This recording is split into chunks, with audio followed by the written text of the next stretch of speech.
वैसे तो मैं ऐसा नहीं हूँ।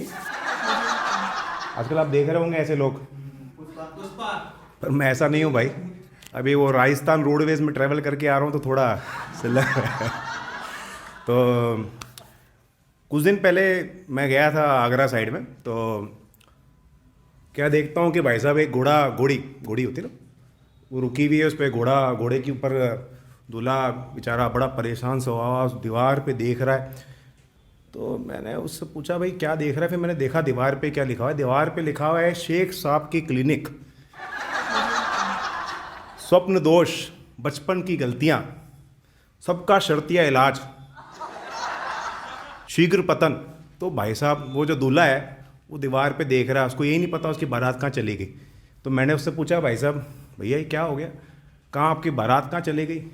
बोला कुछ नहीं भाई साहब, वो दो गज की दूरी के चक्कर में थोड़ा सा आगे निकल गई। और मैंने बोला यार ये आप परेशान लग रहे हो, क्या आप सेल्समैन हो क्या। बोले साहब आपको कैसे पता मैं सेल्समैन हूँ। मैंने कहा सुहाग रात है आपकी। बोले हाँ।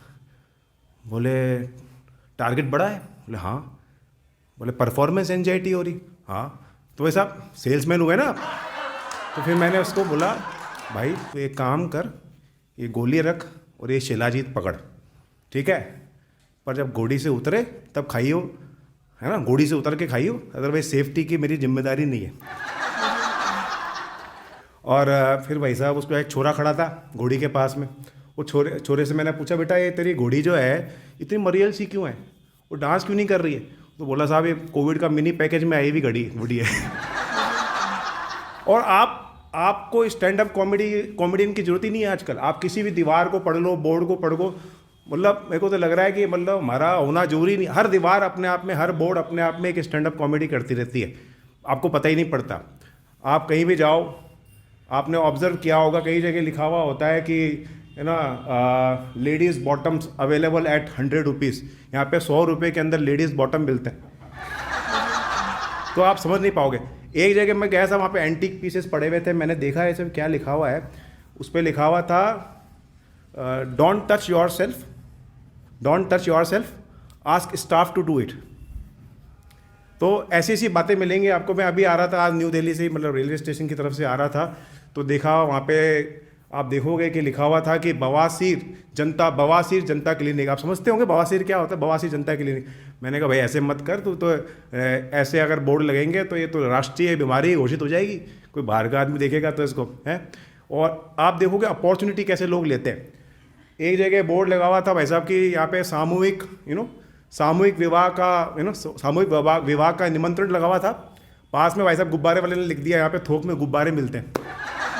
तो ऐसे ही आपको अलग अलग तरह के बोर्ड, पार्किंग के आप बोर्ड देखेंगे, पार्किंग के आप बोर्ड देखेंगे। बड़े हरियाणा साइड में चली आइए। अब हरियाणा क्या साहब, सर हरियाणा क्या है। तो हरियाणा साइड में आप बोर्ड देखेंगे कि भाई साहब यहाँ पे नो पार्किंग, यहाँ पे पार्किंग करना अलाउड नहीं है। पार्किंग पे 200 रुपये का जुर्माना है, साथ में पिटाई खुटाई गाली भी मिलेगी और 25% GST के साथ। तो आप पार्किंग के ऐसे डबल मीनिंग वाले बोर्ड भी रहते हैं भाई साहब। यहाँ पे खड़ा करना, यहाँ खड़ा करना मना है। तो मतलब अपने आप में ये जो बोर्ड हैं, ये जो लगे हुए रहते हैं, आप देखेंगे तो अपने आप कॉमेडी, ये अपने आप में एक कॉमेडी होती है। कई लोगों का तो आपको समझ में नहीं आएगा कि कहना क्या चाहता है ना। बेवफा चाय वाला, है ना, बेकरार छोले वाला। कोई जगह आप देखेंगे, मैंने अभी देखा बोर्ड में छोले कुलचे, मोनू के छोले कुल्ले अवेलेबल। तो बढ़िया बढ़िया, मतलब आपको जरूरत ही नहीं है स्टैंड अप कॉमेडी की। अभी एक गांव की तरफ गया मैं, तो ऐसी थी सुशील मर्द चाय वाला।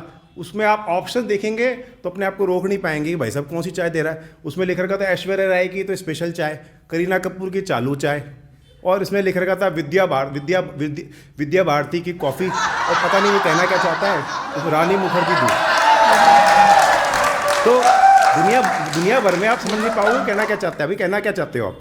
तो ऐसी आपको विचलित चीज़ें मिलेंगी। तो बोर्ड अपने आप में कई चीज़ें बताता है जिससे आप अपना मन अच्छा कर सकते हैं। वैसे ही मैं थोड़ा आगे गया, अपने आगरा के अंदर जो दूल्हे को छोड़ के थोड़ा सा आगे गया, तो देखा साहब वो 2-4 पहले आप शादी का माहौल देखो साहब। आप पूरी की पूरी गलियाँ, पूरे के पूरे मोहल्ले, ऐसा लगता था वो ना एकदम राजा वाली फीलिंग आती थी उस दिन, भैया अपन VVIP वाली फीलिंग आती थी।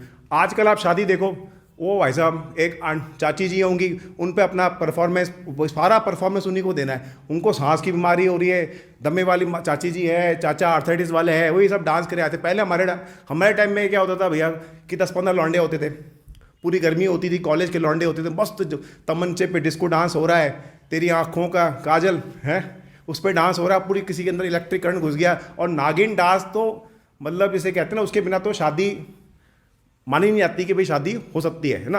तो आज का माहौल ऐसा रहता है कि भैया है ना, तो कि और आप देखोगे आजकल सब पे परफॉर्मेंस और एंजाइटी प्रेशर बढ़ चुका है। आपने देखा होगा कैमरे वाले जो है ना, 4-4 डीवीडी बनानी पड़ती, अब होते ही नहीं, 50 जने 100 जने होते हैं मात्र शादी के अंदर। तो क्या होता है कि भाई साहब उसी को ले के बार बार उसी के बाद, पहले क्या होते थे हमारे ज़माने में, क्या जो डीवीडी बनती थी, रील बनती थी, जो कैमरे वाले हैं वो क्या करते थे कि भैया इन्वेस्टिगेटिंग पुलिस पूरा सीआईडी वाला काम करते थे।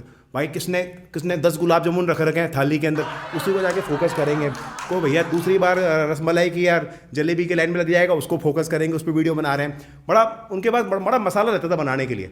अभी क्या है, ले दे के 30-40 जने 50 जने होते हैं शादी के अंदर, तो उन पर भी रहता है 4 डीवीडी बनानी है। ओ भाई साहब, वो एक बच्चा दिख जाए, ओ बड़ा बड़ा बड़ा बड़ा क्यूट हो यार, उसके बाद जा रहे 4 बार फोटो खींच ली, 5वीं बार जाता है तो बच्चा ऐसे करता है। तो फिर ऐसे आपको आंटी, वो सेम आंटी, वही चाची, वही मामी ले दे के वही, अब उसको 4 डीवीडी बनानी किसी भी तरह से, मतलब 4 घंटे का वीडियो बनाए तो किसका बड़ा है। तो भाई साहब वो बार हुए आंटी आए हुए थे, तुम अच्छा ठीक है तू बना, मैं ले कनाडा वाली आंटी आ गई, ले मैंने बट लिफ्ट कराया, ले मैंने वो कराया। तो वो भाई साहब है ना, तो आप सब लोग है ना परेशान, सब पे प्रेशर है। वहाँ पे अंकल आंटी पे प्रेशर है कि सारा डांस का प्रेशर उन्हीं को उठाना है, वहाँ पे कैमरे वाले के ऊपर प्रेशर है। तो ये इस तरह से है। और अभी आप देखेंगे कोविड के टाइम में मास्क का जो प्रचलन है, 2 गज दूरी और मास्क जरूरी। मास्क के कुछ फ़ायदे भी हैं, मास्क के कुछ नुकसान भी हैं। आपने शायद सुना होगा, अखबारों में आया था उस टाइम की एक लड़की को पीपी किट के अंदर बुला के शादी की थी, वो कोविड पॉजिटिव थी हैं। हमारे ज़माने में हमारी शादी होती तो हमारे ज़माने में गाना होता था, कभी कभी सुना है आपने, कभी कभी गाना सुना है, कभी कभी मेरे दिल में ख्याल आता है। तो उसका आप देखेंगे कि उसका क्या वाक़या हो गया आजकल, कि जैसे उस दूल्हे का क्या हाल हुआ होगा कि कभी कभी मेरे दिल में ख्याल आता है कि जैसे तुझको बनाया गया है मेरे लिए। ये बड़ा रोमांटिक सॉन्ग हुआ करता था हमारे टाइम में। अब क्या होगा, उस दूल्हे की हालत सोचिए। तू इससे पहले क्वारंटाइन हो रही थी कहीं, तुझे मंडप पे बुलाया गया है मेरे लिए। के जैसे बजते हैं सायरन एम्बुलेंस के राहों में, सुहाग रात है मास्क उठा रहा हूँ मैं, सुहाग रात है पीपी किट हटा रहा हूँ मैं। तो ये माहौल बन गया साहब। तो पहले ऐसा रोमांस नहीं रहा है आजकल। और आप देखेंगे साहब कि जैसे मास्क है, मास्क में सबसे ज़्यादा लड़कियों को नुकसान हुआ है। पहले वो भाई साहब कितनी महंगी लिपस्टिक वो रगड़ ले होठों पर जब मास्क रहता है, मास्क हटाती तो वो लिपस्टिक गायब, ऐसे बिल्कुल लगाया ही नहीं हो। तो वो भी एक नुकसान है। और आपने देखा होगा जो कई लोग गुटखा खाते हैं, इधर गुटखा खाते हैं, गुटखा तंबाकू, कोई नहीं खाता पान। उनको स्टार्टिंग में क्या आदत नहीं थी मास्क लगाने की, उन्होंने भाई साहब मास्क लगा लिया।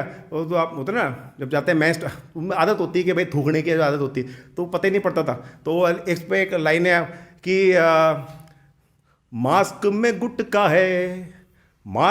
गुटका है फिर भी है फूला उसको चबाने वाला, होश न खो दे कहीं जोश में थूकने वाला। वो अंदर ही थूक देते थे उसकी गलती से। फिर आप देखोगे साहब उसके दूसरे फायदे भी हैं। आप कई लोगों की क्या ये आउटलेट जो होती है ना, नाक बहती रहती है, आउटलेट चालू रहती है हमेशा, तो उनको बड़ा आराम मिल गया। अभी क्या मास्क लगा लेते हैं, उनकी आउटलेट चलती रहती है, इनलेट में वो कनेक्शन बन जाता है, मास्क के पीछे सारा काम चलता रहता है। तो वो नाक बहने वालों को बड़ा फ़ायदा हो गया। तो दूसरा आप देखेंगे कि भाई साहब आपने ये देखा होगा कि जो मास्क के अपने फ़ायदे हैं, मास्क के अपने नुकसान भी हैं। दूसरा आप ये मेरे साथ एक घटना हुई कि भाई साहब कि मेरे मेरे मित्र थे जो पास में रहते हैं। भाई मैं डॉक्टर, पेशे से डॉक्टर हूँ, तो बड़ा डरता था स्टार्टिंग में। तो क्या सब अनशंट एक्टिविटीज़ करते हैं, किसको नहीं पता कि कैसे क्या करना है, क्या सही सही है क्या गलत है। तो भाई साहब मेरे रूम में उस टाइम क्या हल्की को भी छींक दे तो मान लो तो कोविड हो गया। तो वो भाई साहब को, मेरे पड़ोस में जो थे, उनको बड़ा छींक जुकाम सा रहता था। तो मेरे को लगा यार ये भाई साहब को कोविड वोविड हो गया। पास में हमारी क्या पतली सी दीवार है, लॉज हमारा जो हॉस्टल है उसमें। तो मैंने क्या करता था, जब भी वहाँ से निकलता था सुबह सुबह उनके सारे के सारे कपड़े सैनिटाइज कर देता था।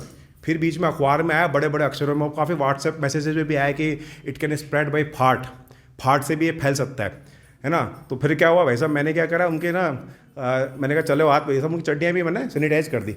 4-5 दिन उनकी मैं चड्डियाँ सैनिटाइज करता रहा सैनिटाइजर से। तो मैंने बोला भाई साहब गुप्ता जी क्या हो गया, आजकल दिखाई नहीं दे रहे हो। बोले कुछ नहीं। मैंने कहा कोविड वोविड हो गया क्या। बस दीवार से पूछा पास वाले रूम से। बोले यार कोविड वोविड तो नहीं हुआ, 4 दिन से तो मेरे को थोड़ी जलन वलन थी, आज 2 टमाटर निकल गए। तो ऐसी हरकतें हमने की हैं। और मैंने कई लोगों से बदला भी लिया, कई लोगों से बदला। उस टाइम मेरे पास कोई समय था, नौकरी तो चल नहीं रही थी। तो बैठे बैठे जितने मास्क इकट्ठे हुए ना, सारे अपने जितने भी एक्स थे उनको लिफाफे में डाला और भेज दिया, पहचान कौन, सारे यूज़ करे मास्क चिट्ठी में डाल दिए। तो ऐसे ज़िंदगी में काफ़ी चेंजेस हैं। तो मैं कहूँगा आप हंसते रहिए, हंसाते रहिए। Thank you so much.